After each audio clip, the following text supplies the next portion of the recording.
brought up that Michaela, her grandmother, had taken a fall initially, developed into pneumonia that caused a mini cardiac episode. And so a lot of kind of bad things in a row.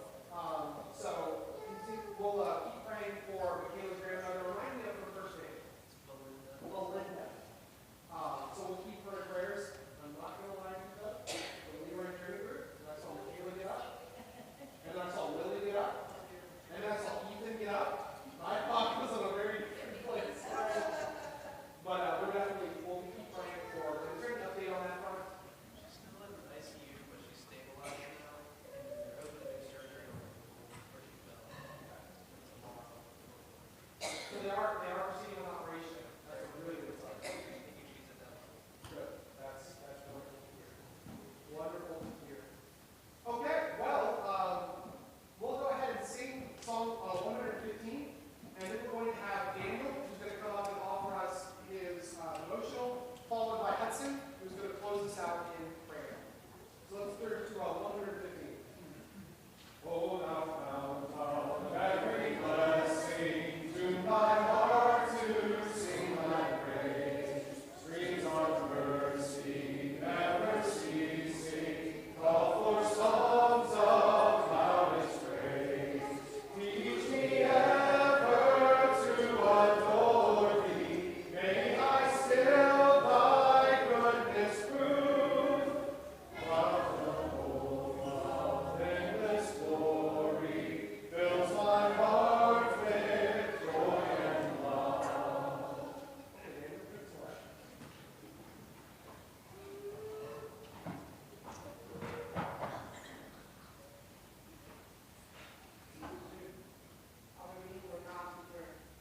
No one out there lighting the lamp covered it with a jar and put it under a bed, but put it on the stand so that those who enter may see the light.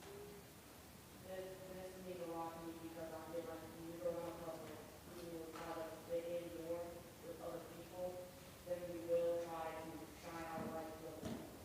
And we are more worried about our self-esteem than how we look to other people. Are we being trying to be quiet?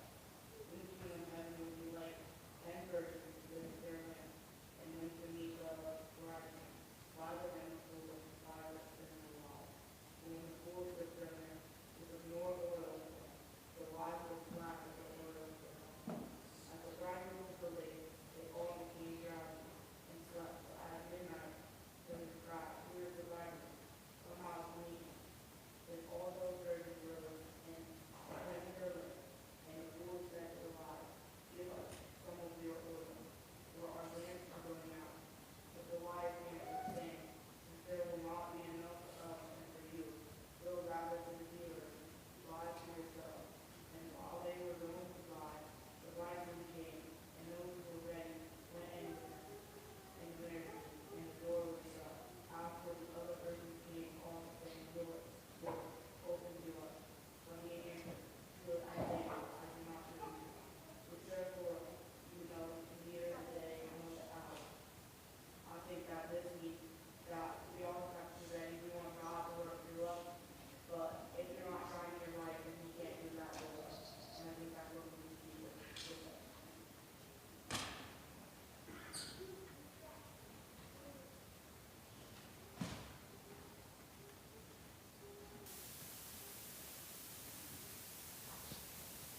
Bow with me.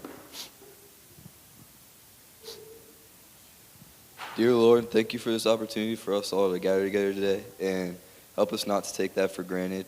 Also, thank you for the leaders of our church, and we hope that your Spirit may guide them as they pour into us tonight. And please just keep your hand on anybody who is mentioned tonight who's sick and hurting, and help us be light to them. Thank you for your creation and your evidence that surrounds us. We love you, Lord, and thank you for this day. In Jesus' name we pray. Amen.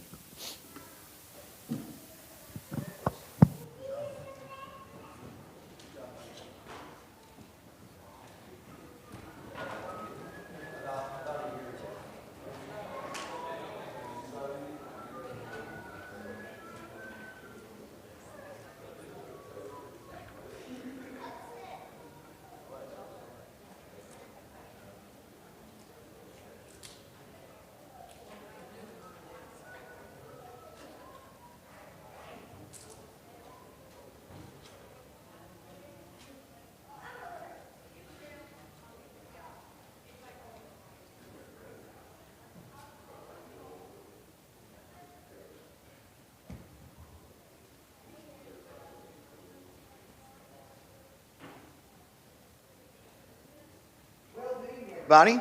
Welcome in. Good to see all of you here tonight. Would invite you to be opening up in your Bibles to the book of 1 Kings. We're going to be in 1 Kings today.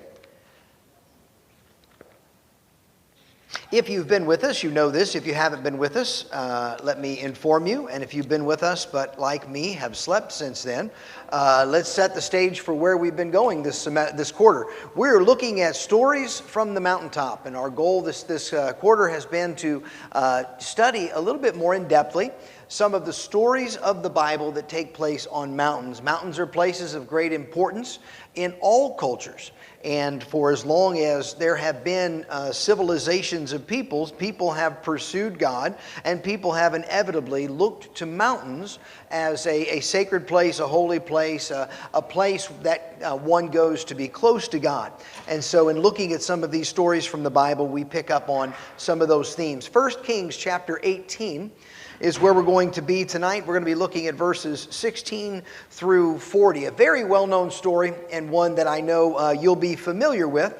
But what I often find is that sometimes the familiar stories offer us some great application. And occasionally, and I would say often, even the most familiar stories still have something that we did not necessarily know, or something that we can still learn. While you're turning to that, I'll tell you this. I believe that people who have a regular opportunity to speak in public should make it a practice to go back and listen to or read some of those really great speeches that have taken place. I'm very blessed that we are very blessed that many of these really, really great speeches that have been recorded for us are literally recorded for us in the speaker's own words. I wish we could hear the Gettysburg Address as Abraham Lincoln himself actually gave it. We have transcripts. We have people who have written accounts of how it impacted them, but we can't literally hear it. But we live in a very golden age in many ways, because I think some of the greatest speeches that have been delivered, many of them are recorded for us. And I make it a habit to listen to them pretty regularly. I regularly listen to MLK's I Have a Dream. I, on several occasions, have gone back and listened in its entirety to Ronald Reagan's famous slip the surly bonds of earth and touch the face of God speech. You'll remember that was the Challenger after the explosion of the Challenger, which was very, very much in my wheelhouse as a child.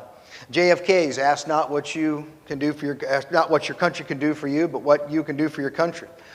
These are just some of them that are just really important and really significant that I go back and listen to. But my very, very favorite speech that's recorded that we can go back and listen to from just from a secular standpoint is Winston Churchill's Never Surrender speech. And that speech has all kinds of cool little lines that we remember. The expression, neither flag nor fail, was coined in that speech. And that's an expression that we hear a lot nowadays, flag nor fail. But that came from that speech. We remember those, the lines about the sharp scythe. Again, something that is quoted often, and of course, we will fight on the landing grounds, and we will fight on the beaches, and we will fight on the hills, and we will fight in the streets, and we will never surrender. Great stuff. I mean, it's just absolutely, you can't listen to it without just getting chills. I listened to it again this week. I listened to it again this week because of one little line in that speech. And in that little line, it's not one that's well known, but he says, "We shall once again be able to defend our island home, to ride out the storm of war, to outlive the menace of tyranny, if necessary for years, if necessary alone." If necessary alone.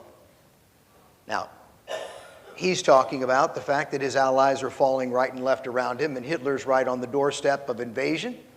And he's suggesting that the little nation of England may have to defend itself all alone. But in our story today, from 1 Kings chapter 18, that line just stuck with me this week. If necessary, alone. In one of the most profound examples of a person standing up courageously alone, we have the story that's found in 1 Kings chapter 18. Elijah and the prophets of Baal. If there ever was a if necessary alone kind of challenge laid down, it was the one given to Elijah. I'd like you to think for just a moment, and if you're so inclined and would like to share, I'd love to hear that. But I'd like you to think for a moment about times that you've had to face hardship alone.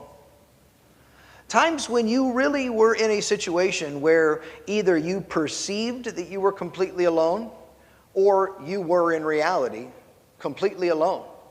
And how that changes the perspective of that hardship.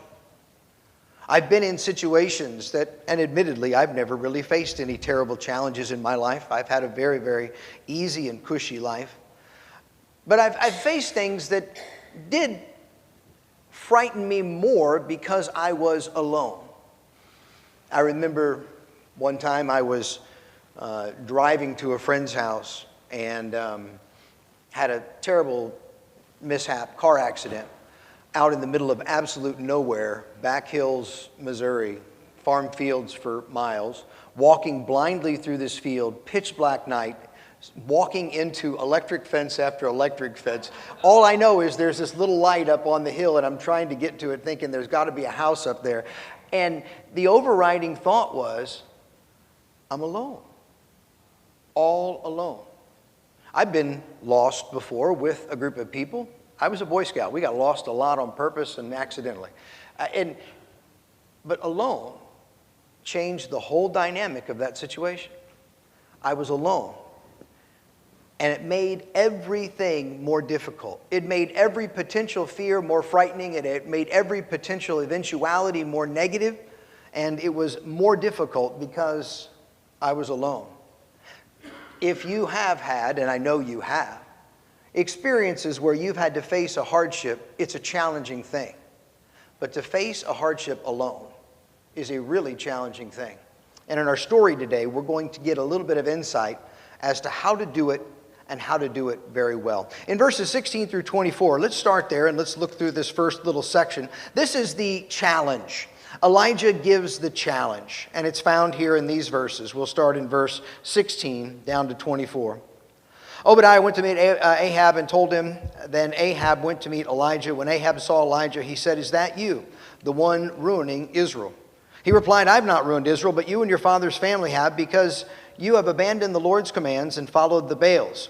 I say Baals. I've been corrected today. It's Baals. But I'm not going to learn to say that. So Bishop will just have to deal with my mispronunciation. "Now summon all Israel and meet me on Mount Carmel, along with the 450 prophets of Baal and the 400 prophets of Asherah who eat at Jezebel's table." So Ahab summoned all the Israelites and gathered the prophets at Mount Carmel. Then Elijah approached all the people and said, "How long will you waver between two opinions? If the Lord is God, follow him. But if Baal, follow him." But the people didn't answer a word. Then Elijah said to the people, "I am the only remaining prophet of the Lord, but Baal's prophets are 450 men. Let 2 bulls be given to us. They are to choose 1 bull for themselves, cut it in pieces, place it on the wood, but not light the fire. I will prepare the other bull and place it on the wood, but not light the fire. Then you call on the name of your God, and I will call on the name of the Lord, the God who answers with fire. He is God." And the people answered, "That's fine." The challenge is thrown down. The challenge is made. What jumps out to you in this section? What do you see in here that brings questions or brings thoughts to your mind? Yeah. That is an absolutely incredible proposition that he's throwing out there, isn't it? It is really remarkable. Really remarkable. You know, it leads to some thoughts that I have, and some of these we'll get to in a minute when we go further into this, but what's behind that? You know, I often wonder in a situation like that, what did he know that I don't know? Or did he know? Is this something where he had a conversation with God, that God gave a revelation and God said, "This is what I want you to do and this is the way I want you to play this out"? Or was this something that he just said, "I just know God will do this. I'm going to step out in this and I'm just going to do it, and I know that God's going to..." We don't have the absolute answer in this. It's not given to us. It doesn't say that God came and said, "This is what I want you to do, go do this." But what is undeniable here is just what you said, the incredible amount of faith. The incredible amount of faith that it must have taken for him to lay down this challenge and to offer this up. I want to, That sounds like I care. It's not that I want to. It is my predilection to assume that he just knew God so well that this was something that he just believed, knowing God as well as he did, that he would step out on this and God would meet him in it. I don't know that for certain, but that's the way I tend to look at it. That he had had such a close walk with God, such a close relationship with God, such communion with God, that he just knew in his soul that if he took this step of faith, that God was going to meet him in that. And it leads me to wonder if it almost seems a little bit presumptuous, we read in the Bible, do not test the Lord your God. We have to be careful with that. So help me understand this. How do we draw the line between testing God and being presumptuous and saying, I know you'll do this, and putting him in a spot? And when is it a step of faith? How do we make that distinction?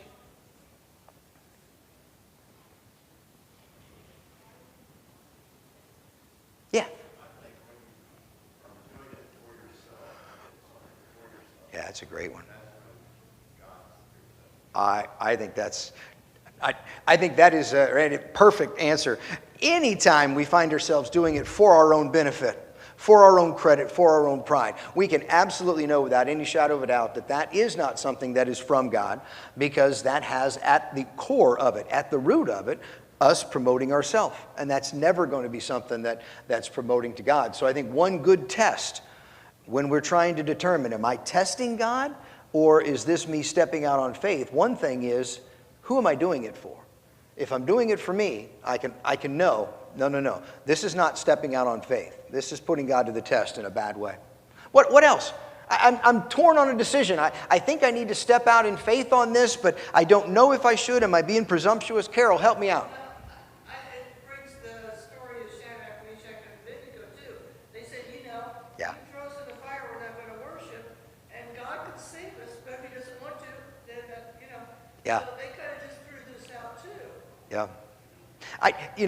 The story of Shadrach, Meshach, and Abednego is actually one of the reasons why, in my way of thinking, it makes sense that Elijah would just step out and do this, because that's exactly what they did. They said, you can kill us, but God can save us. God can save us. He may choose not to, but he absolutely can do that. And that, I think, is a really good indication of stepping out on faith in a good way. If there's something before us and we really have to stretch ourselves and step out on faith to take an action or to make a stand or to promote an idea, whatever it is, when we're really stepping out on faith, we need to do so from the understanding that I know God can make this a success. But even if he chooses not to, it doesn't change the fact that I still believe in him. I still believe in him, and I still trust him.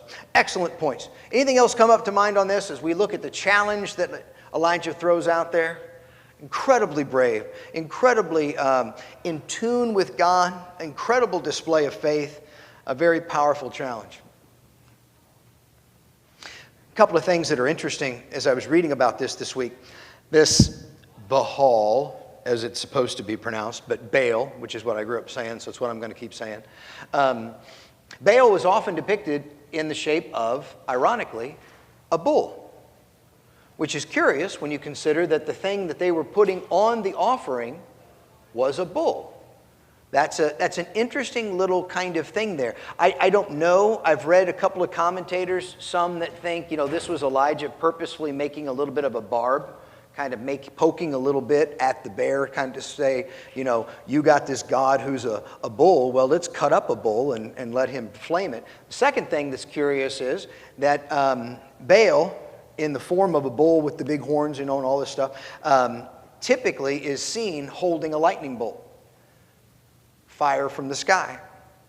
So what he's kind of saying is, let's take your image, your symbol of this God, let's put it on the altar, and let's let that God use his tool. He's the lightning God. He's the rain God. He was a God of fertility. He was a God of the harvest. He was the God of rain. And so Elijah's saying, look, we'll put everything in your favor. We'll put a bull here. Some commentators say that was a reverent act to Baal. Some say that was a poking fun at Baal. But regardless, he said, let's have your God call down fire from the sky. After all, he is the lightning God. That's what he does. He is the God that causes lightning, so just ask him to do what he does. The other thing that's interesting is he's the God of rain. And as we'll look at in just a moment, what did Elijah do with his sacrifice? He soaked it in water. He's using the very symbols of Baal to disprove Baal and to prove the power of Almighty God. Interesting little things there that I found curious as I was looking at that. Okay, anything else before we move to the actual competition? The competition starts in verse 25. So 25 through 29. Then Elijah said to the prophets of Baal, since you are so numerous, choose for yourself one bull and prepare it first, then call on the name of your God, but don't light the fire. So they took the bull that he gave them, prepared it, and called on the name of Baal from morning until noon, saying, Baal, answer us. But there was no sound, no one answered. Then they danced around the altar that they had made. At noon, Elijah mocked them. He said, shout loudly, for he's a god. Maybe he's thinking it over, or maybe he's wandered away, or maybe he's on the road, or perhaps he's sleeping and will wake up. They shouted loudly and cut themselves with knives and spears according to their custom until blood gushed over them. All afternoon they kept on raving until the offering of the evening sacrifice, but there was no sound, no one answered, no one paid attention. What do you think about Elijah and his response to the competition? What do you see in that? Do what? Cocky. Yeah, there's a cockiness, isn't it? Yeah, it's you talk about a boldness. You're outnumbered 450 to 1, and they've got spears and knives. Do you really want to make these people mad? Does this sound like a smart idea? There's already animosity. That doesn't even begin to measure the fact that there are all these other prophets of Asherah, which he mentioned, that we've got hundreds and hundreds of people against one, and he's talking smack like a madman. I mean, wide receivers wouldn't be this bold. This is some really sincere smack talk for somebody that is putting himself in a very precarious position. Now, I don't think that he was, on a death wish. I don't think that he was even being particularly prideful. I don't think he was trying to make himself boastful or make himself look big. I think he really had that kind of confidence. I think he genuinely was, in a way, having fun in this moment because he's relishing the fact that they are proving what Elijah has set out to prove, that there's nothing to this guy. He's not real. There's nothing there. It is completely empty and foolish, and I think that he is very, very aware of the fact that here in just a few moments, there's going to be a display that will eradicate any doubt whatsoever and make it very clear. And I think that he's really caught up in that. I think he's really excited about that. He says in verse 27, shout loudly, for he is a god. You can just hear the dripping sarcasm. After all, he is a god, right? So if he is a god, surely, you can just a little louder and you'll be able to get it. Maybe he's thinking it over. Maybe he's wandered away. Maybe he's on the road. There are many things here that are interesting about pagan gods and the understanding of pagan gods and idols. Their belief in God was very much predicated on the gods are angry and I have to be pleasing them. I have to be giving them gifts, and I have to if I want something from them, I have to beg them and plead with them, and I have to make them like me enough that they'll give me something, because basically the gods are mostly malevolent, and we have to try to win them over. They also are located in place. Unlike the true God, they believed that their gods could move from place to place, and if they were one place, then by definition they weren't some other place. And so he's pointing out that you serve a God who you have to convince and you have to cajole and you have to please. You serve a God who might be here, who might not be here. You serve a God, perhaps he's sleeping. You serve a God who is not eternally vigilant. You serve a God that, interestingly, that phrase, wandered away, if you have any footnote there, that's actually pretty crass. It's pretty crass. He's saying maybe he's taking a dump. That's what he's saying. He's literally saying there, he may be on the pot And so maybe yell a little bit louder because the door may be shut. These insults, now what's clever about these insults is, as I mentioned, they are directly pointing out differences between Baal and the true God. Your God might be here, but he might be somewhere else. The true God is everywhere all the time, omnipresent. Your God might be paying attention, might not be paying attention, as opposed to the true God who is always attentive. Your God might be pleased with you and listen now, or might not be pleased with you and listen now, unlike the true God. Your God might need to be appeased with yelling and shouting and dancing and bloodshed, unlike the true God. Everything he's saying is directly in contrast to who the real true God is. It's a really interesting way of piecing together one little argument after another just to show how different their God is from the one true God. And it's actually a very cool picture. In the Old Testament, there's this protracted analogy that's given. And many of you will be familiar with this. But it talks about how, a woodworker goes out and he cuts down a tree and he drags the tree back and he ornately carves it and he makes it into an idol and he covers it with gold and he worships it and bows down to it. And it says the rest of the wood he puts in a fire and bakes his bread over.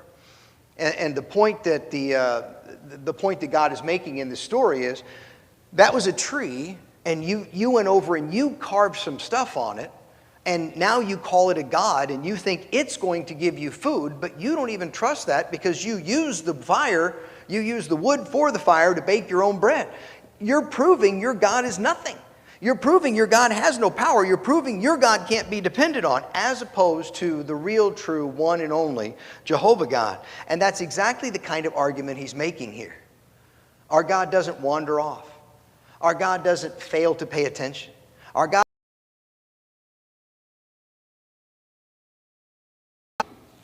Any thoughts on that? Very powerful.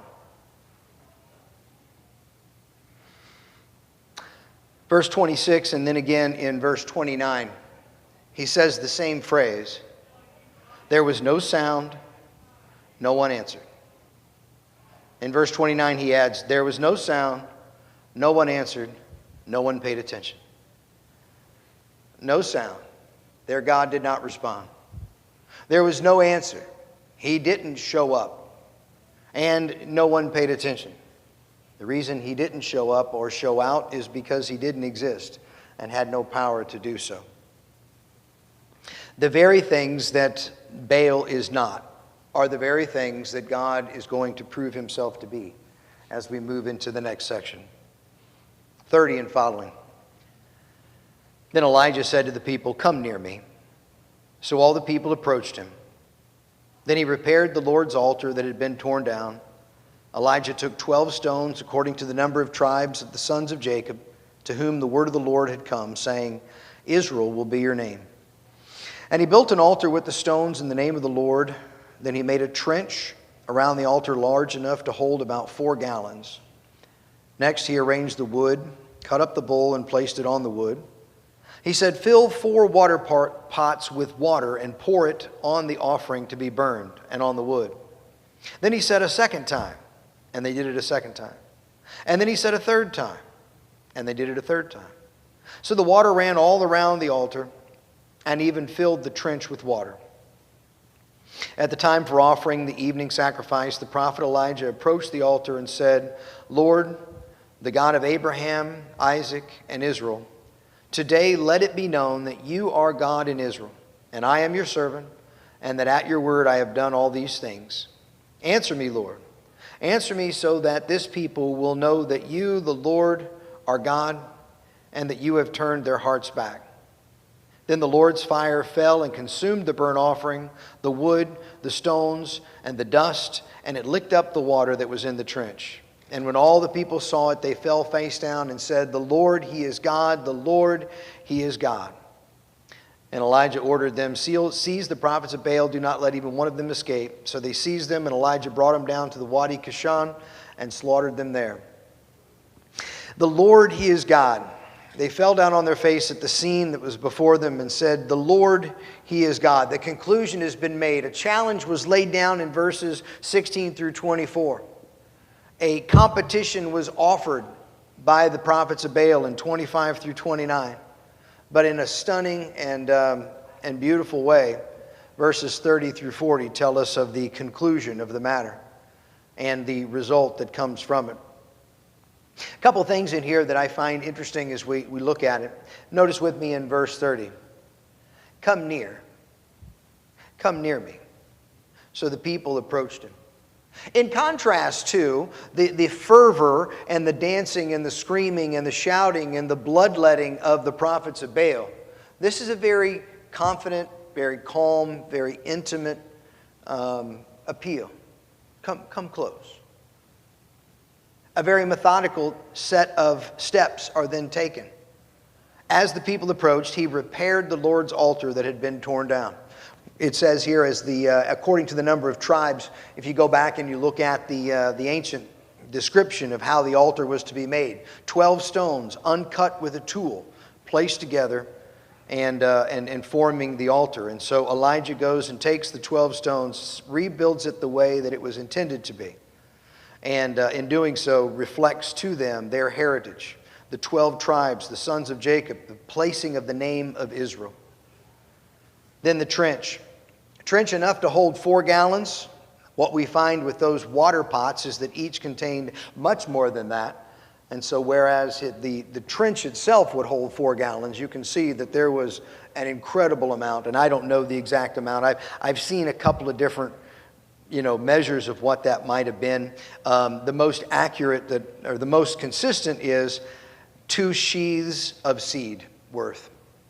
So that's a lot. I don't know how much that is. I'm not totally up to date on my sheaths or my seed, so I'm not sure how much that is, but it was clearly much more than 4 gallons of water.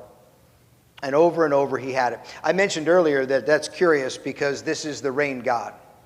And so Elijah is saying, I will take the very thing that your God is supposed to be known for and use it as a symbol. He calls fire from heaven. Fire from heaven is an expression that they used also to mean lightning. And he is the god, Baal is the god of lightning. And so he's saying, your God is supposed to be the water god. Your God is supposed to be the fire from heaven god. But your God didn't do anything. Let me show you what it really is, what the true powerful God is. So there's some imagery there that he tries to pull out and bring. Anything jump out to you in this? Please, Dale. Yeah. What? Yeah.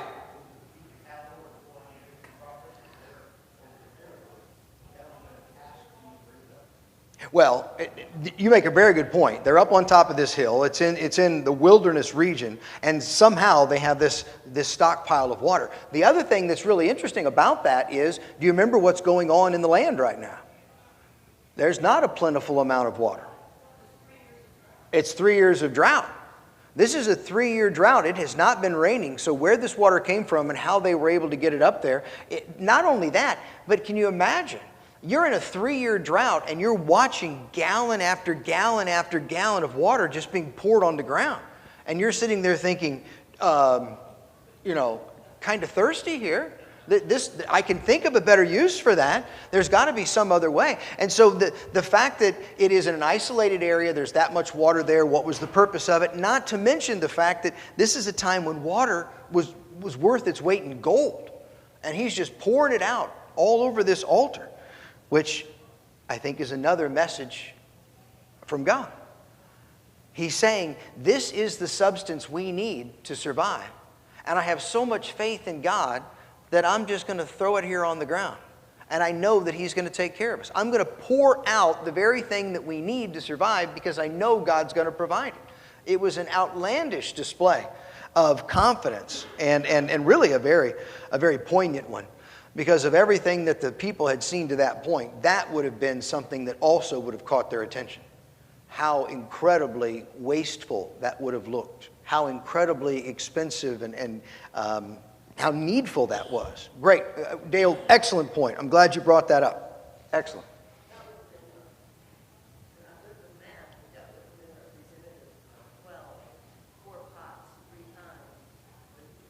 Ah, very good. You know, I didn't pull that out, Joy. That's very good. She's making the point that that would be representative of 12. 12 tribes, the 12 being the number of Israel.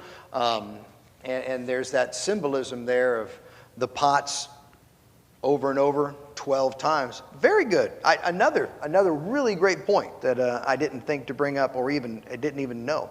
Excellent. What other great things do you have? This is wonderful.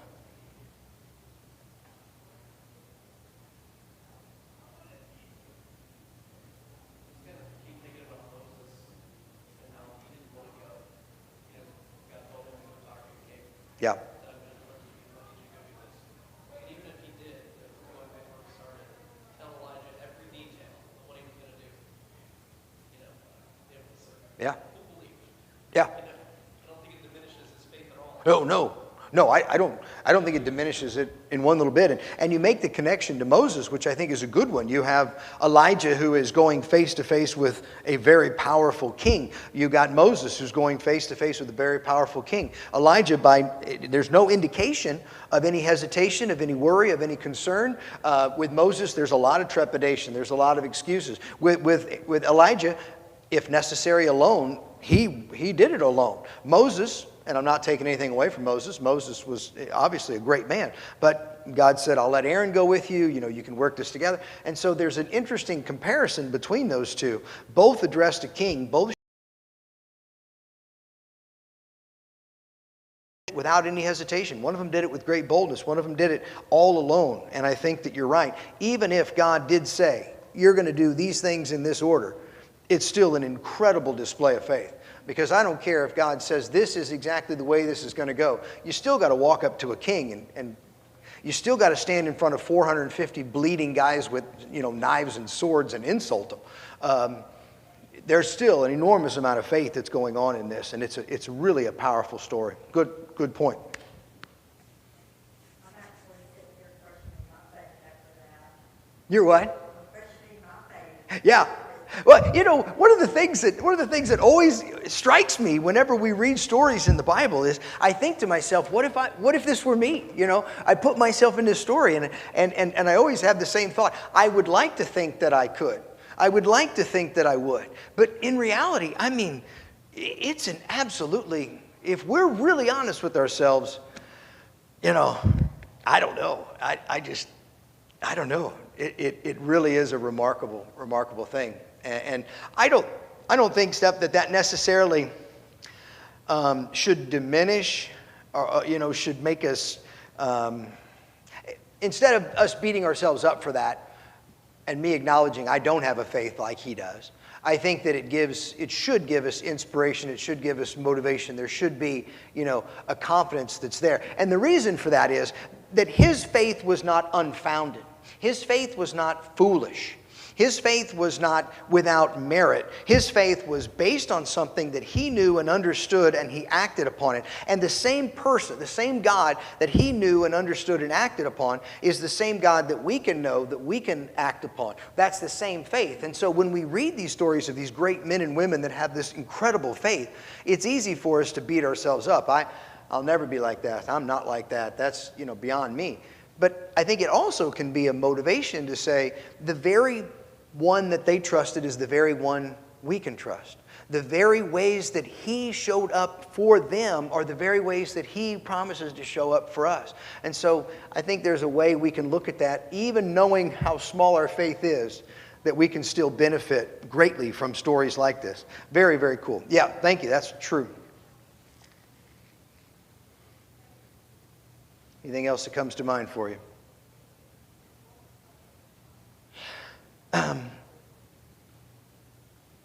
When we think about, I was going to say this story, but the stories in this series of lessons, one of the things that we've tried each week to do is we've tried to make some kind of a bridge to our modern day situation. We've tried to take these situations and circumstances and look at them from the perspective of, what does this have for me today? What does this story offer? What can I gain from it? When I go back out into the world, when I'm living my life and going to work and going to play and going to the everyday things that I do, how can this story provide for me something meaningful? And so I always try to ask that question. I have some thoughts on this, but I'd love to hear your thoughts. What's in this for us? Dale.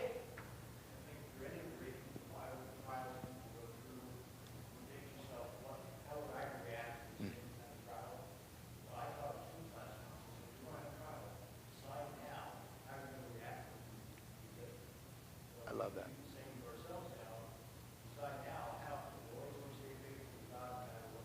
Yeah.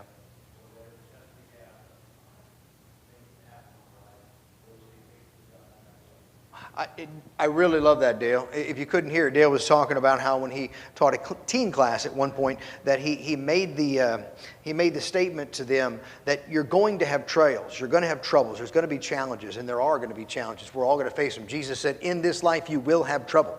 He didn't say you might. He said you will. You know, when James writes, he says, count it all joy, brothers, when you face trials, not if. It's going to happen. These are realities. But the point is that Dale was saying, since you know you're going to face challenges, decide now how you're going to respond to that challenge before you ever get into it. And I think that is such an incredible, it's an important lesson for teens. It is something we absolutely need to be teaching our children. It's something we need to be teaching ourselves. It's something we need to be practicing. When I'm in this situation, I'm going to act this way. And decide that on the front end. In the moment is a really hard time to make a really good decision. It's a really hard time to make a good decision. One reason is because our emotions start getting up. We start getting, once emotions are really good for what they're good for, emotions make really bad decisions. That's not what they're for. That's not what they're supposed to do. And if we are in a moment and we're flustered or we're upset or we're angry or we're agitated or we're excited or we're intrigued or whatever it is that this feeling is, if that's what's driving us, then we're not going to make the best decision. If we make the decision ahead of time, when I face this kind of challenge, this is the way I'm going to react. And we practice that and we rehearse that and we work that out in our consciousness and we do find ourselves in those challenges, then we're better prepared for it. This is what so much of teaching and training is all about. It is preparing ourselves for those hard times, for those situations. I never served in the military, but you know that I'm very interested in the military and study it a lot. And it's always interesting how those are exactly the kinds of things that they do in the military. They'll say, these are the kinds of challenges that you will be facing, and we're going to prepare you now so that when you're in that circumstance, it's not a matter of thinking. It's not a matter of trying to weigh out options. You just know, this happens, I do this. This happens, I do this. This is the way I respond to that because I've practiced it and I've practiced it. When I face this temptation, this is going to be my response. When I face this situation, this is the way I'm going to respond to it. And we decide that ahead of time. And I think that that's really something that goes back to this story. That is the centerpiece of his faith. When I have a challenging situation, I will trust God. When the choice is to trust God or not trust God, Elijah had no question about that. He'd rehearsed it, he'd practiced it, he'd experienced it, and when the biggest challenge of his life came, he was ready to answer the call because he had prepared for it. And because he'd built that relationship with God, he'd built that connection with God that allowed him to lean in that faith. Excellent point. Excellent. What else can we take from this story? What else has practical value for us today?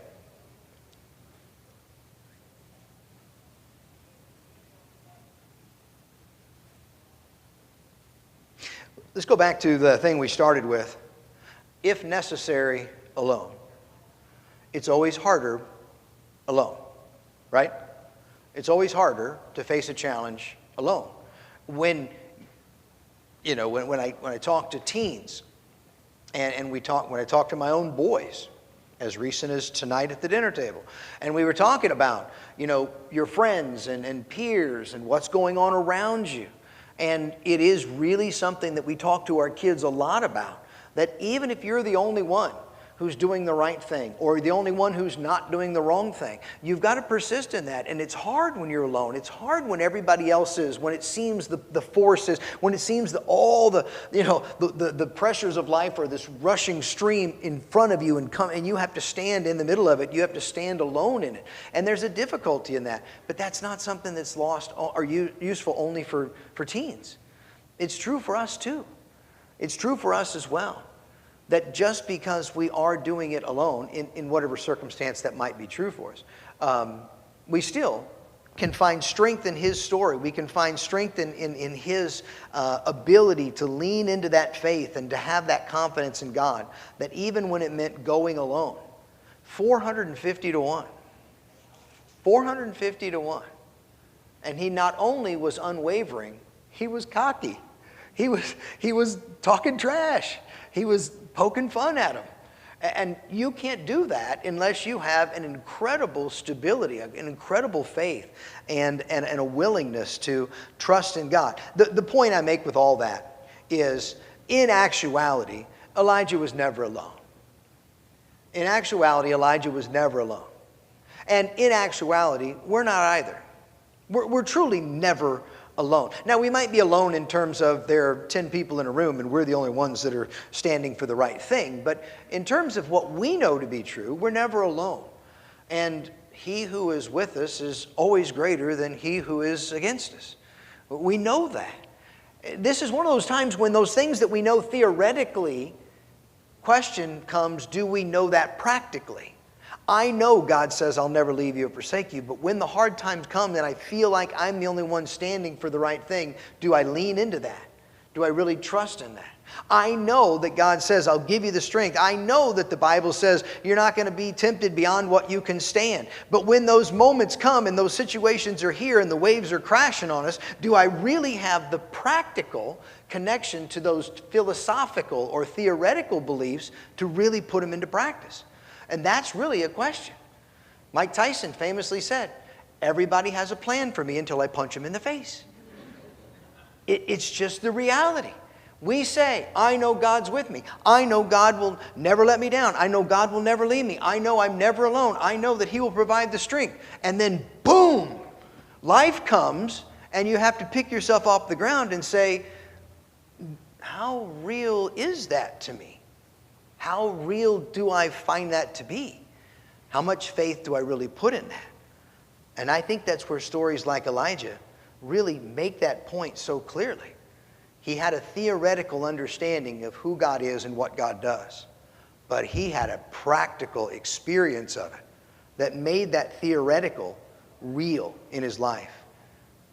Do we have the practical experience to make the theoretical real? Can we think back in times of our own life when we did stand against the current and He was there? Can we think of times when temptation came and He proved that He was strong for us and that He provided what we need? Can we think of times when we faced disappointment or challenges or hardship or sickness or loss or whatever and saw how God carried us through it? If we can, and if we reflect on those regularly, then that moves it from a theoretical to a practical. I don't just simply believe that God will be there for me. I can point to times when He has literally, truly, practically, meaningfully been there for me. And that just reiterates what I understand to be theoretical. For Elijah, it was a real practical faith that allowed him to step out and to make good on his faith, to demonstrate his faith, to show it. Okay. Yeah, we can. Well, that's our first bell, so let's wrap this with this. When we talk about this kind of faith that Elijah had, and we've talked about how we have to move it from theoretical to practical. We've talked about how it gives us strength. Dale made a great point that, choosing how we're going to respond in situations is such a good tool. A lot of practical value that we can take from this, but one of them that I want to leave us with is a big picture understanding of what had taken place up to this point. one of the real challenges in this story that's not spoken of clearly in this reading, but is part of the bigger context, is the idea of compromise. The idea of compromise. And it was true in this chapter in Israel's history. It was true in many chapters in Israel's history. It was true in the history of the early church. There have regularly been periods where people of faith have not been told you can't believe in your God, but we're told you also need to believe in this. And that, I think, is a much harder challenge to face than someone who says you can no longer believe in your God. That, I think, most of us would be able to stand up and go, no. But what is offered instead is, fine, believe in your God, but there's also, and there's also, and there's also, and there's also. And in those days, it was idols and false worship and synchronicity. I think that's the word that Bishop uses. He uses all these big words that I don't understand. But syncretism, that's the word. And that's where you have a religion that's your religion, but you also add to it some other things. You add to it some other things as well. And compromise was really a greater challenge here than complete, absolute rejection of God. We don't have false gods today in the form of Baal and Asherah. No one's bringing in an idol and saying, don't you want to worship this? That's not the appeal today. But compromise is still alive and well. Because I think what the world, Satan's voice through the world, would be happy to say to us is, sure, continue to go to church, continue to follow God, but you know in your heart that if you really want to be confident about the future, that's your bank account. That's your, that's your family. The thing that you can really count on to make sure that tomorrow is something you can look forward to is, your social connections, your professional achievement, your political leanings, your connectedness to status. These are the things that you can really count on. Sure, it's fine. Go on Sundays and do all your religious stuff. But where your real confidence comes, and that was the problem. Because so oftentimes in the history of God's people, when the rain didn't come, they ran to the quickest, nearest rain god and said, hey, I still believe in my God, but maybe this one will give me some rain real quick. And we do the same thing. I still do believe in my God, I still do, but I will feel better about tomorrow when I finish out, maxing out this 401k. That's what gives me confidence for tomorrow. I've said this many times. Anything that gives you confidence for tomorrow is your idol. When you say, I can wake up tomorrow with confidence because, if God's not in that blank, then there's an idol that you need to work on. And I'm not pointing fingers. We need to work on. Compromise, in many ways, is harder than out-and-out rejection. And throughout so many of these stories, one of the things that gets lost is that the first problem they faced was not out-and-out rejection of God, but it was God plus something. And so when we think back on this story, we need to remember that God is absolutely leaving no room anywhere for there to be a plus anything. God is saying, it is me, it is all me, it is only me. And we would be wise that whatever the idols are in our own life, we remember that part of the lesson as well. Because He made it absolutely, abundantly clear that He is God and He is God alone. And that has not changed to be the case in the ensuing 4,000 years since. Thanks, guys, so much.